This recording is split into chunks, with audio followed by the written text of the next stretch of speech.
అయితే election commission మరింత అనుమానించే విధంగా ఉంది. ఇది కరెక్ట్ కాదు. Right sir. తెలంగాణ బీజేపీ నుంచి అమర్నాథ్ గారు కూడా జాయిన్ అయ్యారు. వారి వర్షన్ తీసుకొని ఆ తర్వాత ఏం చెప్తారు కాంగ్రెస్ పార్టీని కూడా అడుగుదాం. రైట్, అమర్నాథ్ గారు ఏంటి మరి ఇప్పుడు ఈసీని కాంగ్రెస్ పార్టీ క్లియర్గా అడుగుతోంది. ఆ జాబితాను తొలగించిన జాబితా కావచ్చు, దాంట్లో చాలా అవకతవకలు జరుగుతున్నాయి, ఆ డీటెయిల్స్ ఇవ్వండి, డిజిటల్ ఏదైతే దానికి సంబంధించినటువంటి అప్డేట్ చేయండి అని అడుగుతున్నారు. దాంట్లో తప్పేముంది? దానికి సంబంధించి ఏం చెప్తారు? అంటే బీజేపీ గెలుపు కోసం ఈసీ ప్రయత్నాలు చేస్తోంది, ఈసీ పాటుపడుతోంది అనేది వాళ్ళు చెప్పేది. మొదట ప్యానెల్లో ఉన్న మిత్రులకు, మీకు అట్లాగే ప్రేక్షకులకు అందరికీ నమస్కారం అండి. నమస్తే. రాజ్యాంగబద్ధ సంస్థలు అన్నిటితోని తిట్లు తిని ఒక చరిత్రకెక్కిన మహాపురుషుడు ఎవరైనా ఉన్నారంటే రాహుల్ గాంధీ గారు. భారతదేశంలో ఉన్న రాజ్యాంగ సంస్థలు అనేటువంటి సుప్రీంకోర్టు మొన్న తిట్టింది చాలా దారుణంగా. అంటే మీరు భారతదేశానికి సపోర్ట్ చేస్తారా, చైనాకి సపోర్ట్ చేస్తారా అన్నంత. అంటే తిట్టడం కాదు కదా, తిట్టింది. భారతదేశంతో మీరు దేశభక్తుడా కాదా అంటే దాన్ని తిట్టడం అనుకుంటే ఇంకేమంటారు సార్? లెట్ మీ కంప్లీట్, ఒక్కొక్క వర్డ్ కు మీరు చేయొద్దు. రెండో పాయింట్ ఏంటంటే, రెండో రాజ్యాంగబద్ధ సంస్థ ఈసీఐ కూడా మొన్న వాళ్ళ కర్ణాటక వాళ్ళ రాష్ట్రం, వాళ్ళు పరిపాలించే రాష్ట్రంలో ఉన్న సిఇఓ గారు కూడా, చీఫ్ ఎలక్టోరల్ ఆఫీసర్ కూడా చాలా క్లియర్ గా చెప్పారు, మీరు ఏదైతే చెప్తున్నారో మీరు వచ్చి ఓతులో చెప్పండి, మేము దానికి కావాల్సినంత ఇన్వెస్టిగేషన్ చేస్తాం. ఇందాక సత్యం గారు మాట్లాడుతూ 2-3 అంశాలను ప్రధానంగా ప్రస్తావించారు. నేను దాంతో ఏకీభవించట్లేదు. ఎందుకంటే వారు ఏం చెప్తున్నారంటే, ఎవరో సార్ ఇక్కడ వలస వెళ్ళినందువల్ల తీసేయలేదు, అట్లా ఈసీ ఎప్పుడు చెప్పలేదు, చెప్పదు కూడా. ప్లేస్ ఆఫ్ బర్త్ ను మాత్రమే వెరిఫై చేస్తున్నారు. అండ్ రెండోది, ఈ ఎస్ఐఆర్ అనేది భారతదేశంలో ఇవాళ first time జరగట్లేదండి.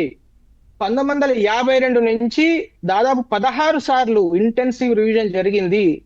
As recent as 2004, 2003, 2001, 1996, 1993, ఇక మేము చెప్పుకుంటూ వెళ్తే 1952-53 వరకు 16 సార్లు ఇంటెన్సివ్ రివిజన్ జరిగింది భారతదేశంలో. ఆ ఇంటెన్సివ్ రివిజన్ లో ఎంటైర్ ఎలక్టోరల్ లిస్టులు మళ్ళీ ప్రచురణ జరిగింది. దయచేసి అర్థం చేసుకోండి, మన ప్రేక్షకులకు చెప్పాలి, ఏది పడితే అది మాట్లాడుతూ కుదరదు. రైట్? ఇంటెన్సివ్ రివిజన్ అనేది భారతీయ జనతా పార్టీ చెప్తానో కాంగ్రెస్ పార్టీ చెప్తానో చేయదండి, అది ఒక రాజ్యాంగబద్ధ సంస్థ.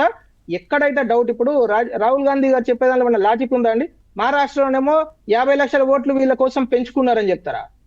బీహార్ లోకి వెళ్ళి 65 లక్షల ఓట్లు తీసేశారని చెప్తారు. ఏం మాట్లాడుతున్నారు సార్? అవగాహన ఉండాలి కదా మాట్లాడేటప్పుడు. కనీసం ఆయనకు లేదు అవగాహన, మనకన్నా ఉండాలి కదా. ఇప్పుడు క్లియర్ గా చూడండి, ఒక రాష్ట్రంలో గెలవడానికేమో ఓట్లు పెంచుతుందా, ఒక రాష్ట్రంలో గెలవడానికి తగ్గిస్తుందా? ఇది ఏమన్నా video గేమా sir? Bharatiya Janata party ఏమన్నా వీడియో గేమ్ ఆడుతుందా? ఏం మాట్లాడుతున్నాడా? ఇప్పుడు ఆయన కర్ణాటకలో గెలిచారు, మరి కర్ణాటకలో, తెలంగాణలో గెలిచారు, తెలంగాణలో కూడా ఇదేనా సార్? మేము పర్సనల్ గా నేను స్వతహాగా ఇదే సిఇఓ ఆఫీస్ కు నేను భారతీయ జనతా పార్టీని రిప్రజెంట్ చేస్తూ వెళ్ళినప్పుడు ఒక ఇంట్లో 228 ఓట్లు ఉన్నాయని ఒక పెద్ద లిస్ట్ తీసుకుని వెళ్ళడం జరిగింది, మలక్పేట నియోజకవర్గం. అట్లాంటివి కోకొల్లలు ఉంటాయి. ఎందుకంటే ఎప్పుడైతే ఆధార్ కార్డ్ అనే టెక్నాలజీతోని ఇది సమ్మిళితం కాలేదో, సింక్ కాలేదో, దేర్ ఆర్ అంటీన్ నెంబర్. నా ఒకటే ఒక నియోజక, ఇప్పుడు హిమాయత్ నగర్ నేను చెప్తాను, 25 polling booth number 25 Himayat Nagar లో, ఖైరతాబాద్ కాన్స్టిట్యున్సీ 60లో 143 నెంబర్ నా పేరే ఉంటుంది, 681 నెంబర్ కూడా నాదే ఉంటుంది. కానీ నేను 2 సార్లు ఓట్లు వేస్తాను సార్. ఇప్పుడు ఈసీఐ దగ్గరికి వెళ్ళి నేను ధర్నా చేయాలా? నేను సింపుల్ గా ఫామ్ 7 పెడితే అయిపోతుంది. అది కూడా అవసరం లేదు, రివిజన్ చేసేటప్పుడు ఆటోమేటిక్ గా సప్లిమెంటరీ రోల్స్ లో వెళ్ళిపోతుంది. Sir, election commission of India world లోనే, మొత్తం ప్రపంచంలోనే అత్యంత ట్రాన్స్పరెంట్ గా, అత్యంత టెక్నాలజీ ఓరియంటెడ్ గా ఏదైనా ఎలక్షన్ కమిషన్ వర్క్ అవుతున్నదంటే భారతదేశ ఎందుకంటే భారతదేశం అనేది అతిపెద్ద ప్రజాస్వామ్య దేశం కాబట్టి న్యాచురల్ గా ఇక్కడ ఉన్న ఎలక్షన్ కమిషన్ కు ఉండే బ్యాండ్ విడ్త్ చాలా పెద్దది. ఇంత పెద్ద ఎలక్షన్ చేయాలంటే అంత ఈజీ కాదు. అలాంటి ఎలక్షన్ అంత అద్భుతంగా చేస్తున్నారంటే వీ హ్యావ్ టు అప్రిషియేట్. మీరు అన్నట్టు ఇందాక సత్యం గారు అన్నలో ఒక పాయింట్ నేను ఏకీభవిస్తే, ఏంది వారు ఏమన్నారు? అవకతవకలు, ఖచ్చితంగా అవకతవకలు ఉంటాయి. దయచేసి అన్ని పార్టీలు, విశ్లేషకులు, మీడియా సంస్థలు కూడా అందరం కలిసి కూడా రిక్వెస్ట్ చేయాల్సింది ఏంటంటే, ఇంటెన్సివ్ రివిజన్ చేయండి, ఆధార్ కార్డుతో లింక్ చేయండి, టెక్నాలజీని విరివిగా ఉపయోగించండి. ఎక్కడైనా నిజంగా మిస్టేక్స్ ఉంటే ఖచ్చితంగా నిర్ద్వందంగా దాన్ని ఖండిద్దాం అందరం కూడా. Beyond politics, beyond political parties. ఎక్కడైనా ఒక ఇంట్లోనే, ఇప్పుడు ఇందాక ఎగ్జాంపుల్, ఒక ఇంట్లో 200 మంది ఉన్నారు అనుకోండి, just it is a wrong thing. అది బీజేపీ ఓటర్ల, అది కాంగ్రెస్ ఓటర్ల ఎట్లా చెప్తారండి? వాడు ఓటేసేంత వరకు లోపలికి వెళ్ళి ఓటర్స్ ఖచ్చితంగా ఇంటెన్సివ్ రివిజన్ జరగాలి.